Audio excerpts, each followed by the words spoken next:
Well, welcome. This is another episode of the Know Your Numbers podcast with your host, Chris McCormack, and today's guest is Julie Holly. Julie is out in the Idaho region. Don't get it confused with, actually, funny story about Idaho is somebody at my church was talking about it, and they're like, I've never been out to the Midwest. And the person who was from Idaho was like, nope, that's Iowa. So don't get it confused with Iowa, but Julie has been gracious with her time. She's the founder of Three Keys Investments. She's had a history in the education industry, and she's also a podcast host of herself, The Conscious Investor. So I'm excited to have you, Julie. Welcome to the show. If you don't mind, just giving a brief introduction about yourself. Sure. Well, first of all, I just want to thank you. We were just talking off air about, guests on shows and such. And I feel honored anytime I have an opportunity to be a guest on a show, because I know there are limited spots. I mean, I'm a weekly podcast, so I have 52. That's it, 52 spots. And there's so much in the production end of things. So I just want to say thank you. This is like such a gift to be on your show. Of course. Well, honor is all mine. I'm excited to have you and excited to dive into conversation. Awesome. I think you said, hey, tell us a little bit about yourself, or intro type thing. And I feel like I'm such a mixed bag, where I feel like I'm just like, well, I connect with a lot of different people in the audience, because over the years, God literally has taken every single ambition that I've had and woven them together. So I have a background in public school education, as well as residential real estate, as well as writing. Wow. And so all of these things are extremely complementary skill sets that have just been woven together, as I've entered into this new phase of, apartment syndication. Yep. That's so good. That's so good. And man, there is a lot to talk about, and I'm excited to unpack it all. I'd love to start out with a little bit about the journey. Like, how do you go from being a public school teacher to raising millions of dollars and owning 300 doors and managing properties of your own? Like, how does that just happen? You have lots of energy. No, Yeah. no, here's what happened. Is really cool how I went into education, and when we're willing to follow God and take those faithful risks, it's really not a risk at all. Like, the world sees it as a risk. And so in college, I was initially a business major. Don't worry, y'all, this isn't going back that far, I promise. I mean, that was forever ago. But I was driving home at lunch. I was working for a company as somewhat of an internish type situation. And God just said, like, I want you to be a school teacher. Is one of these, like, I can't explain it moments. And I went and dropped all my classes, and God lined everything up, which should not have lined up, as we all know how this works. And next thing you know, I'm a public school teacher at age 22. And I thought I had the golden ticket, right? I thought, right, government employees, how often do they really get laid off? Right. School teachers, how often I thought, man, I've got my golden ticket. I'll teach for X amount of years, and then I'll have this great retirement. Well, in my third year, they handed out pink slips. Wow. So I was 25 at the time. So I'm still young. And I'm thinking, oh, wow, I'm expendable. I didn't realize I was expendable. I happen to have just enough seniority to miss the cutoff, but one of my teaching partners, she got a pink slip. So it was really hit home. And that was a great point for that to hit home. And my grandfather and my dad were both in residential real estate sales. So I grew up around that. And I thought, why not take a bet on myself? And so that's how that just started weaving in the real estate element. And from then, quite frankly, I've gone in and out of both of those industries being my full-time pursuit. Now landing at, I am 100,000,000% committed, unless God tells me to change. But I feel like it's kind of like he's used both of those paths to really solidify where I'm at now. Wow, that's so good. And yeah, it's I kind of find myself in that season where it's, you can't really explain when you hear God's voice and he's telling you to jump, but there's not much explanation that needs to go on. You know what he's asking you to do. So the hardest part is listening to it sometimes, like giving up that career and being obedient. So honor to you for that. Was that a challenge? Like, what challenges did you face at such a young age to say, I want to, like, kind of blow this all up and turn that way, because that's what I feel is on my heart? I mean, I've gone through so many other instances over the years where it's just been, it's not put your toe in the water and I'll part it. It's like, you got to get in till you're like chest deep in the water. Right. And I've experienced that so many times, but when you have that experience and that relationship with God where you just know you can trust. And so Amen.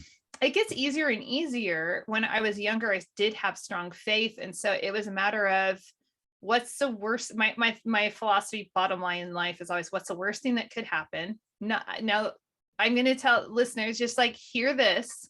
I'm not being cavalier, and I'm not trying to be unempathetic or not sympathetic to hard times. I've experienced a lot of hard times, and I discuss those things openly, including my dad dropping dead. Wow. So like I've been through hard things, so I can speak from positions of difficulty and say, hey, as long as you're willing to pursue, it's kind of like, hey, I'm alive and God loves me. Amen. Okay, great. There's another day to live. Like, it's not mine. So if you have that, like, with that perspective of every day I get to win as long as I'm following the path that God is unfolding before me. Yes. Great. Cool. So good. Yep. I didn't fail. I didn't lose, but that also means that I need to be disciplined. And that's a challenge that I've faced recently, like time management. Are these a task that I need to be doing, like current right now in the trenches? Like, there are a lot of opportunities that come my way. Having that clarity to say, is this the best use of my time? Am I being disciplined to nurture these elements that have already been entrusted with me? So. Wow, that's awesome. And just first thing that comes to mind when you're talking about that, because as you do grow, more opportunities come your way. And I often talk about this thing, shiny object syndrome. And like, as entrepreneurs, it's like, wow, that's a great idea. Let's go with it. But like, sometimes we need to say no so we can focus on our God-given calling. And so I'd love to hear, Julie, how you go about like deciding and almost discerning which opportunities are worth your time and your investment and going full in. Because if you're not full in, like it can be a challenge and you won't pursue the excellence that we're asked to pursue. Yeah, and you're right. Like, I don't know what you're talking about, though. I mean, I've never had shiny objects. No, okay. Come on. Oh man, I mean, no. That's something that I actually have to keep in check on a very regular basis. And I think the last 2 years, I've become more skilled at it. Now, that means I have failed and I have learned from those errors, and it's given me insight into who I am. And so like understanding, like, what is it about me that is drawn towards these things? And usually it comes down to an area of our character that needs to be refined further. And for a lot of us, I'm just going to throw us under the bus. Those of us with shiny object syndrome, it really goes to say, hey, I'm a great starter. I really like ideas. I'm a big thinker. I need to grow in my self-discipline further. And so we can look at the character elements that have to be cultivated further.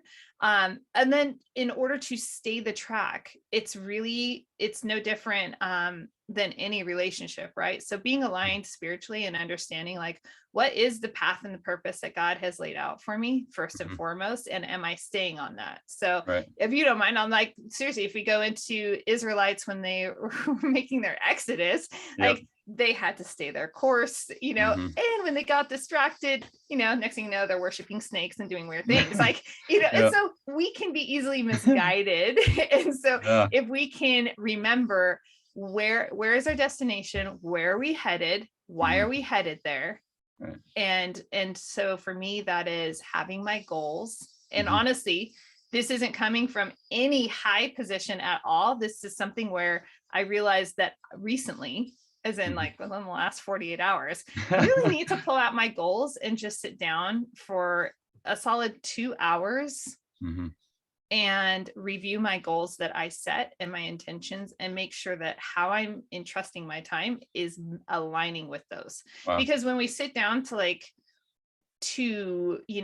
sit down and cultivate those goals, the immediate, the 1 year, 3, 5, 10, when we're looking at those type of goals, we have clarity because we're like putting intention behind it. But a lot of times I struggle to always consistently go back and review. So I think that's critical right there for shiny object syndrome. Amen. And I think that's big and almost convicting of myself. We start out the new year with these big goals and resolutions, and halfway through January they're out the window. So I would like to probably revisit what I wrote down back in January. I know most of them, and obviously you stay on track with some of them, but it would probably be cool to see if we're on track, because when you're getting in the trenches, it can be pretty easy to just like go through the motions and forget where you're working towards. So yeah. And I'll tell you, my coach recently said, if you just notice that you're going through the motions, and halfway through the day, you're just kind of going through these rote tasks, that should be the aha, and just stop everything you're doing and really like get back to your goals, get back into what you need to be doing, like, so that because we have to always raise our level of necessity. And if we're kind of just going through the motions, we might not have that level of necessity, which means I have momentum and I'm driving and I'm making this come about. Yep. Amen. That's so good. And since you brought it up, coaches and mentorship is obviously a big topic today, and it's a huge impact on, I'm sure, your life and my life as well. So I'd love to hear, Julie, how you go about picking a mentor and a coach, and for somebody that might be listening that is standoffish about the idea of having a mentor or a coach, just your experience with it and the growth that has happened as a result. All right. So I would say my life is a 180-degree difference with my faith. And then with the addition of coaching, it just catapulted my life. Wow. And if I had to kind of work through this. For me, it was like, how does this line up spiritually for me? Does this align with my values and stuff? Because I just really wanted to make sure I wasn't getting pulled away. Talk about shiny object syndrome. I didn't want to get pulled away into some like woo world where, next thing you know, I'm doing things that really don't align with my heart. And so that was a concern for me, maybe for some of your listeners.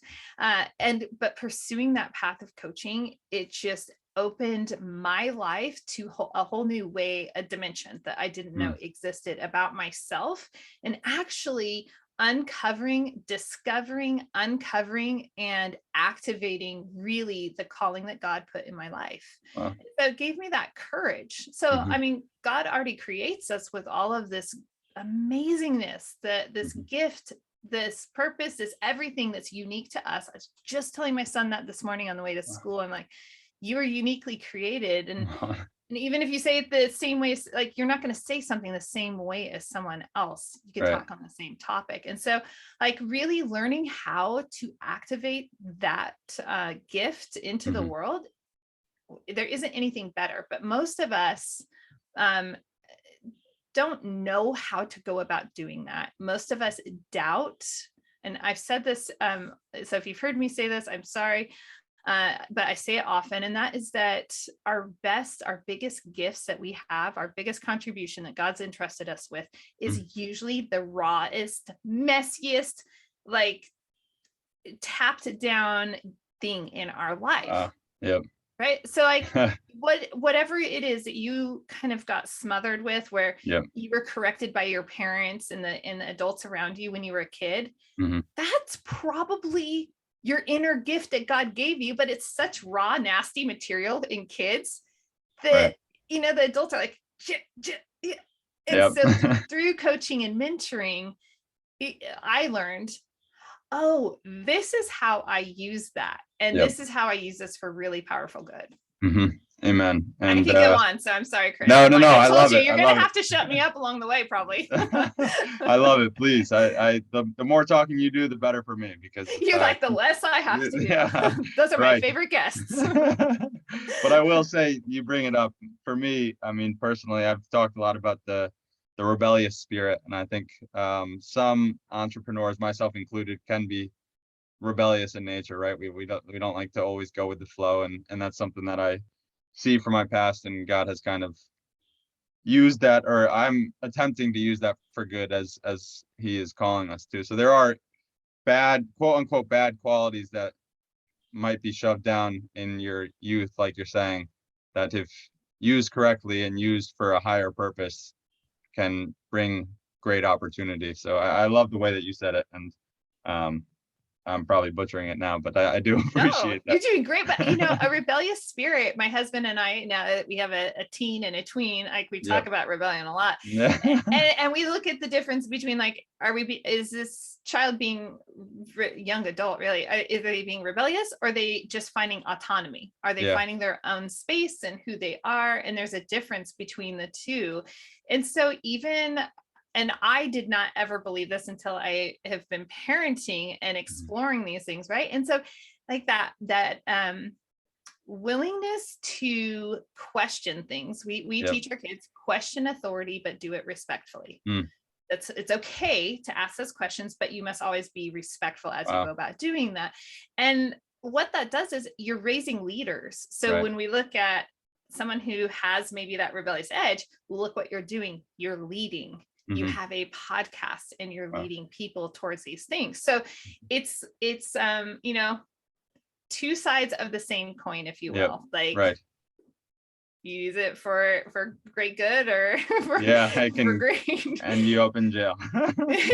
So Yeah. yeah, no, it's good. And honor to you for teaching your kids that at such a young age, because that's leadership in itself. And that gives myself hope, that gives the audience hope, and we know that great things are coming if more people are like that. So let's transition to the real estate world a little bit. Yeah.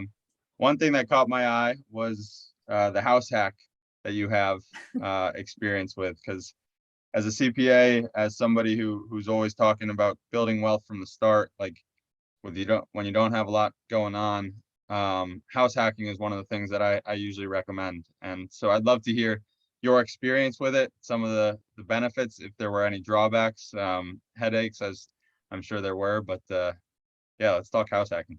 Yeah, house hacking. So house hacking before it had a name, because that was what a solid 22 decades ago. So there was Wow. no such thing as house hacking Yeah. back then, right? Like Right. I'm like looking back and going, wow, that was a really long time ago. Yeah, I had purchased a dilapidated, disgusting, but super cute vintage 1938 home. And, you know, it's something because my dad was in residential real estate. I was able to get the inside edge finally on this house Yep. and get it right. Toilet sinking in the subfloor. I mean, rat or mouse feces around the perimeter in the house. I mean, it was like so gross. You couldn't.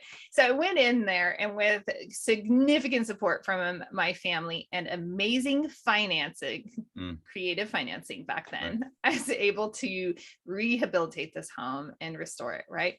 And in that process, I end up having this extra room, and I realized, like, if I got a roommate, I could offset my mortgage. So, right, no podcasts around, no YouTube around, no books that really explain this that you're really going to find. But it just made sense to me. And like, I'm living here alone on a teacher's income. I'd love to have a little more discretionary cash. So it was just one of those, you know, kind of wheel and deal, like, how could I make some more money passive? Like, I didn't even know the word passive income back then. Right. So it was like, I should put like inadvertent house hacker before it had a name.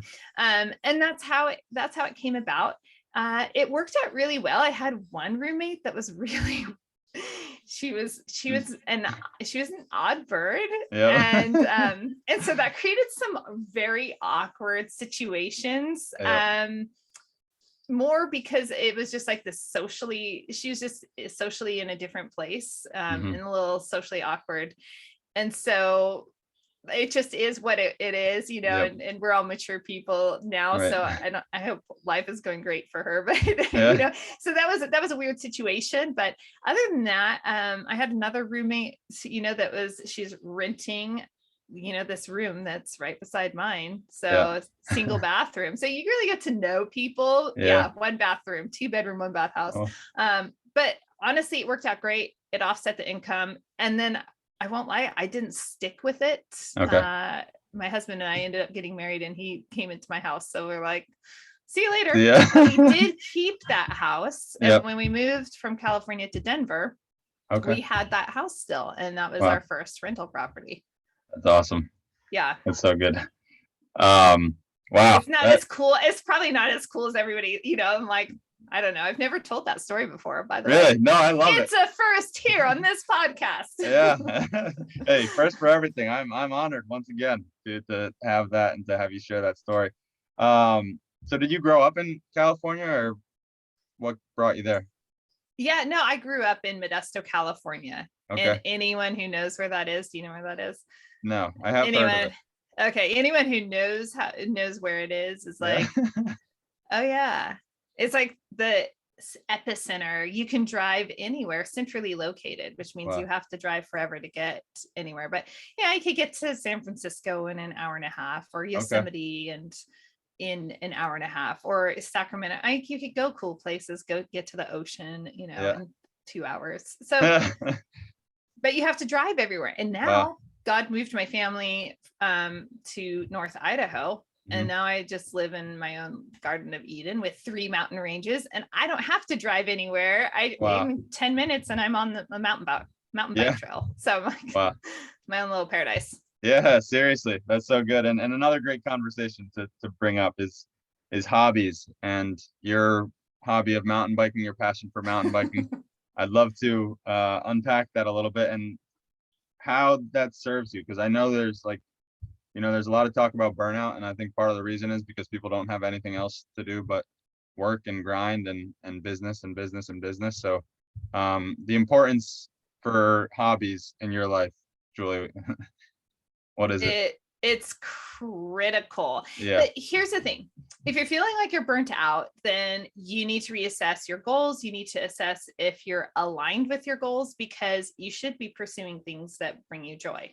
And I did not always believe that, but especially the last year, I've realized the more I pursue the things that bring me joy, the like my life is more balanced, and I'm also like the recipient of blessings. It's this weird thing that happens. And I wasn't taught that. I was taught, basically work should be work and a grind. And I love what I do. Yeah, some of it's work and just kind of like, oh, I don't want to do that, but I have to discipline. But most of the time it's really great. Right. But hobbies are critical, but my hobbies now, like, they blend in with everything. The people that I mountain bike with, they invest with me. And, so I have actually had a couple weeks ago, I had like a fleece made that has a logo on it. And last night, I met a new mountain biker, and after conversation, they're like, what do you do? And I got to say, I find now that so you have to be careful with your hobbies, maybe if you don't love what you do, but because I love investing and I know that that's where I'm supposed to be. I know that I got into investing and God gave this to me, not for me and my family alone, but to share with other people. And so it's almost like this way of sharing what God has, like, this is what I'm supposed to be doing. So now I can share it with people. But good golly, I love mountain biking, and it clears the headspace. Typically high achievers need something like that. They need something that requires their complete focus. And that is actually very relaxing. So it sounds weird. You like, I have to go exert myself in order to relax. Right. So, I get it. Yep. It's so great. No, it's awesome. It's awesome. Does your whole family participate in that, or is that something that you kind of take up on your own? It's a mix. So yeah, we actually dropped a lot of money on bikes. Everybody outgrew their bikes. We only have 2 kids, so it's not like everybody is really a small number. But yeah, we bought them really nice bikes, not full suspension. For you bikers out there, we decided not to go full suspension on our son because he's on an adult sized bike, and they both are now. But all that to say, like, you don't want to go full suspension. I want him to learn really good technique, and getting that little extra cushion on full suspension is, you earn that. So he can earn his own full suspension bike. But yeah, we go out as a family. My kids do not love it. It is not their favorite thing. However, if you ask, especially my daughter, my son, I don't know what he would say, but my daughter will tell you, because I've told them, you're out here because we want healthy habits. You can bike anywhere. Yeah. So you don't have to have a group to bike. You could ride your bike on a road. You can ride your bike on a trail. Like, it's just something that you can do as a lifestyle activity to stay fit and healthy forever. It's really easy on your body. And then the second thing is it's mindset training. So my kids have done some really grueling rides, and I'm quite frankly, this season, there's this mountain right out there that they're going to ride. We'll take all day so we can go slow and steady. But it's also, they know it. It's like, this is your mindset. Mm-hmm. Yeah. They've been hypothermic more than once. I don't lie. Wow. We've had a lot of great adventures. And so the stories they're going to share when they're older. Oh my gosh. I'm going to just have to make sure that I have money set aside for their coaching. Yeah. Oh man, that's good. I love it. But I do see it as mindset. I mean, learning that thing at such a young age and being able to overcome obstacles, no matter what they are, like whether it's a mountain or an obstacle on a problem in school, or just starting a business at a young age, like, it's key, because I think a lot of us struggle these days, because, like, I mean, the way things are set up is like, there's not much obstacles you have to overcome. If you get a bad grade, you can always talk to your teacher and say, listen, I think I deserve more. And a lot of times they'll just fold their cards. So I think that's great. And man, parents, take some notes. I think we can all learn a thing or two by getting our kids on a bike and telling them to climb the mountain and keep their mouth shut, maybe. It's different also than team sports. And so I don't ever want to knock team sports, but when it's on you, right? Yeah. And you have to do that. I do prefer individual sports, just because I want to be able to go out and do my thing whenever I want to. So I run and I bike, and, do the things that I can go out and do, and I don't have to get a collection of people together. But there is something when it is that burden is on your shoulders, that there is a mindset there. And then actually, when you're riding together as a family on trails, my son actually stopped. Like, they know they're supposed to stop at a fork in a trail. You're supposed to be considerate. You're learning some manners and how to make sure and take care of other people, make sure nobody's crashed. And, there are other elements that come into play that are, I think, really great lifelong learning opportunities. That's so good. Yeah. That's awesome. Yeah, individual sports too. I mean, now that you say that, maybe we'll go down a rabbit hole, but playing tennis. Yeah, tennis growing up, I reflect on this quite often. Is I played tennis in grade school and high school, and just thinking back, it does shift your mindset. Like, it's you versus the opponent, and you have to, one, be able to beat your opponent, but also you have to control your emotions. Like, it could be very frustrating. I'm sure on the mountain too, like, things just get in your way, things just don't go the way you planned, maybe you're not performing as well. And so that was a whole nother thing, and I struggled with that, quite frankly, but we learned, and it is something to look back on with fond memories. So something tells me your kids will be grateful for what you're doing right now. When they're about 28, they'll be I got a ways to go, but that's okay. Yeah, it's it. We live from an eternal perspective, right, Julia? Exactly. Lengthen the time horizon. That's awesome. Well, let's see. I love it. We are checking all the boxes. One thing that I have written down is content creation. We talked a little bit about your podcast. We connected on LinkedIn. You're very frequent and consistent on LinkedIn, which, again, a lot of honor. That's great to hear. I don't feel like I'm consistent over there. I'm like, come on. Yeah, it's difficult, but no, I see it, and it's awesome to see. I'd love to hear how that has played a role in your business, and like just networking, connections. What's the impact of creating content and having a podcast? If you are not creating content, you are missing out. Right. That is absolute, hands down, one of the best investments that anybody can make is consistently producing content. So I live in the middle of nowhere. I live 30 miles from the Canadian border in North Idaho. So one audiobook away from Boise, not down in Boise. Okay. It's like super far far up north, north Idaho. And I live in a town of 2,500 people. Like, this isn't where I invest. This isn't, I do have investors that are local. That's taken time in a small town to curate.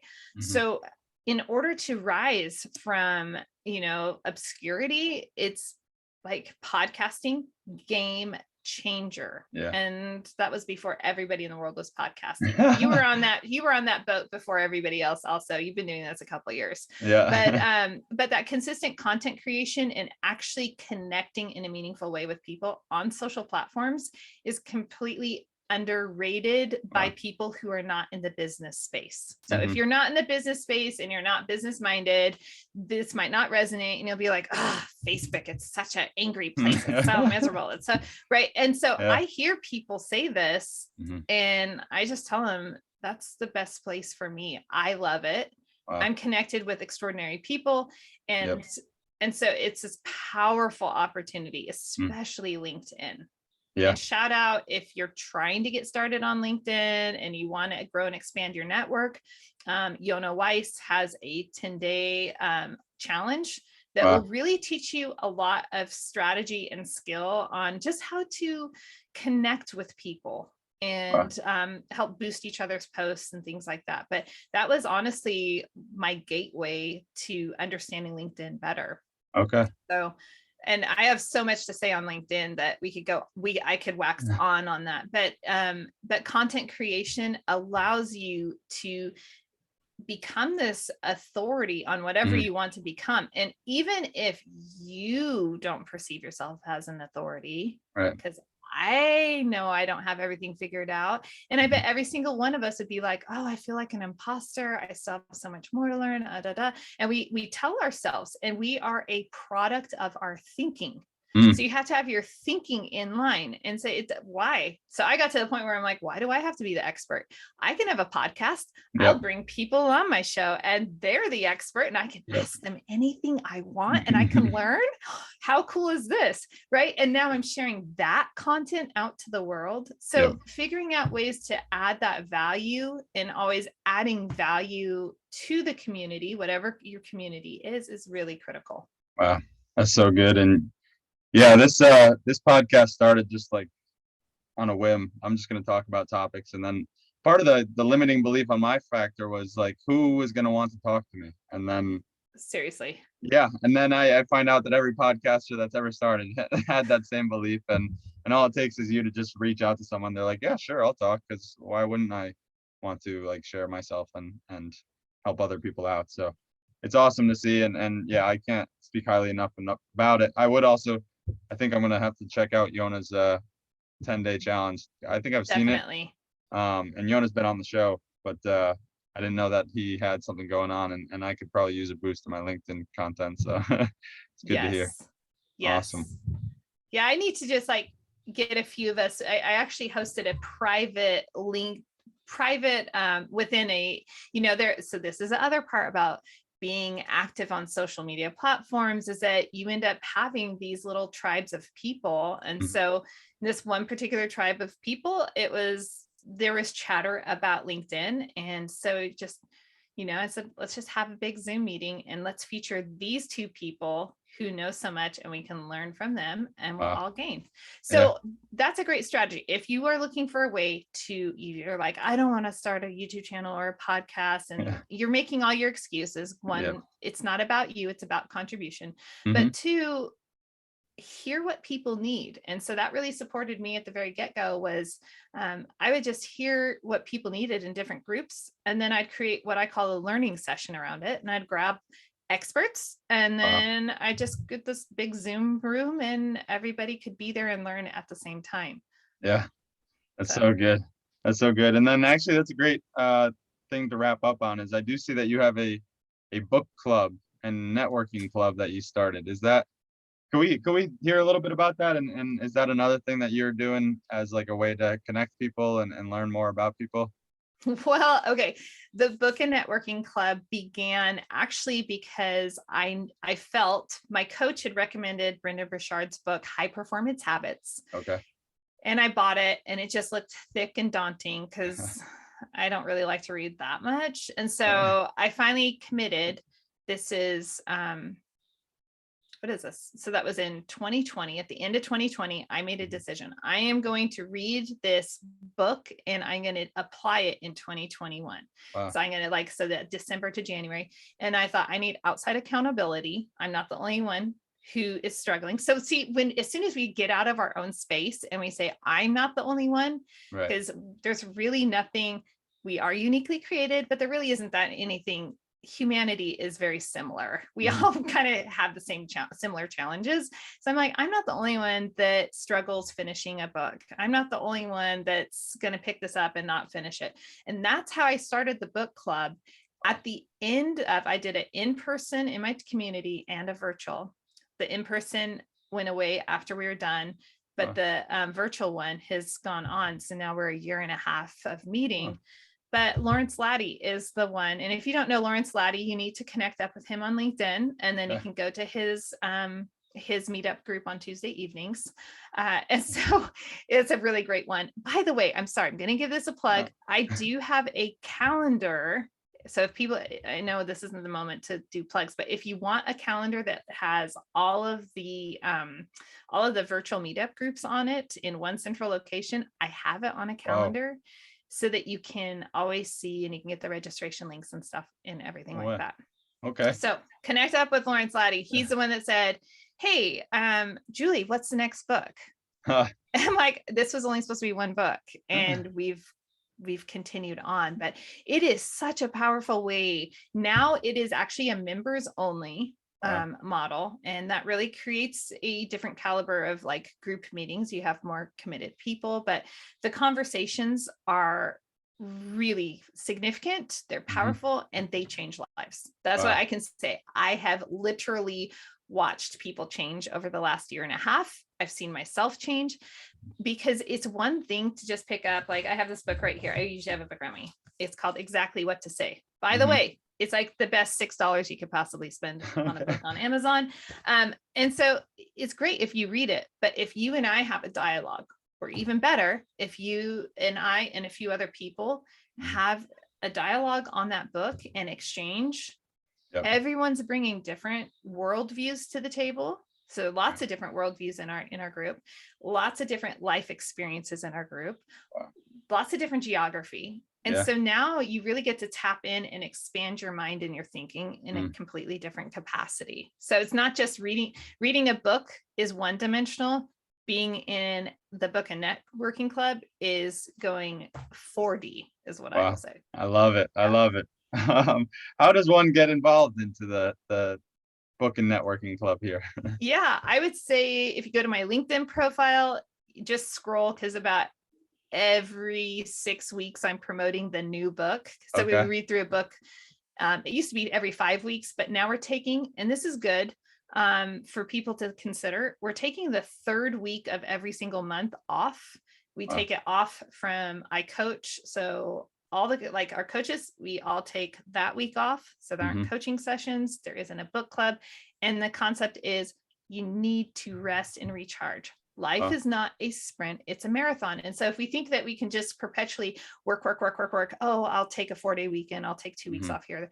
No, just bake it into your schedule that, hey, this week of every single month, I'm going to recharge. And sometimes that recharge can be, okay, I'm gonna do quiet work, and I'm going to create content that week, or dive deeper into this creative element. So I know that's off topic, but that I feel like that's a new concept. This next week is actually the first time it'll be fully implemented. So to me, it's exciting, and that's personal growth for me to actually take a break. But you can shoot me a message on LinkedIn, or look at one of those posts, and it will have a registration link for the club. It's one of the best investments, because there are at least 2 coaches in the space every single week. Sometimes there are more coaches. So not only are you engaging in the book, but you have perspective from coaches that can strategically take conversation deeper, and definitely that's meaningful. Incredible. Yes. Well, I'm surely going to check it out, and I encourage all of our listeners to as well. Julie, is there any last minute thoughts that you might have. I mean, you can, yes, plug before we get to the final question, which I ask all our listeners. But yeah, how can people find out more about you and any last minute tidbits that you might want to share? Awesome. Thank you. Yeah. Just head over to julieholly.com. Just go there. You can access all my brands. So you can get the investment, 3 Keys investments there. You can access the Conscious Investor podcast there. You can also get information on the book club there. So everything is housed there. And if you want to hop on my schedule and talk about investing, or you want to talk about coaching and what that looks like for your life, like there's a calendar, you can schedule it. Awesome.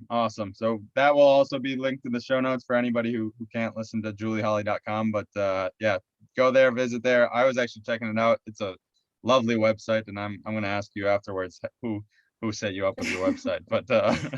But Julie Holly, the last question that we ask all our listeners here on the Know Your Numbers podcast is, what is one truth about money that most people regard as myth? It's going to run out and it's going to go away. Wow. Yeah. There is not a scarcity of money out there. Wow. Amen. That's right. As a biblical teaching business owner, I know that God's resources are abundant. And so I stand in agreement with that. And I love it. Thank you very much, Julie, for your time. Everybody listening, thank you for listening. Again, this is Julie Holly. Go check her out at julieholly.com. And we'll catch you on the flip side. Thanks so much. That was a great time. Of course.